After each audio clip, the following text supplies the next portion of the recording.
নমস্কার বন্ধুরা, আমি অ্যাস্ট্রোলজার শ্বেতা। আজকে আমার বিষয় হলো কর্মফল হিসেবে সন্তান কী রূপে আসে। পূর্বজন্মের কর্মের কারণেই আমাদের এই জীবনে আনা হয়েছে এবং প্রত্যেকটি সম্পর্ক ওই পূর্বজন্মের কোনো না কোনো কারণের জন্য গঠিত হয় এই জন্মে। আমাদের সন্তান প্রাপ্তিও পূর্বজন্মের কর্মের ফলেই হয়। প্রথমটি হলো ঋণ অনুবন্ধ সন্তান। আপনি যদি পূর্বজন্মে কোনো ব্যক্তির কাছ থেকে কোনোভাবে ঋণ নিয়ে এসে থাকেন বা কোনোভাবে তার সম্পদ নষ্ট করে এসে থাকেন, তাহলে সে সন্তান রূপে জন্ম নেবে।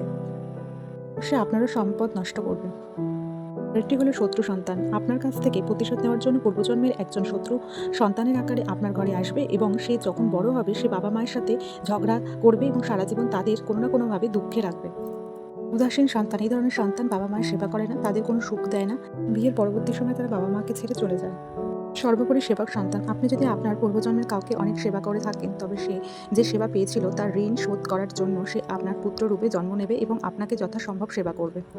সুতরাং আপনি যে বীজটি বপন করেছিলেন পূর্বজন্মে, তার ফল আপনি এই জন্মেই পাবেন সন্তান রূপে। Thanks for watching.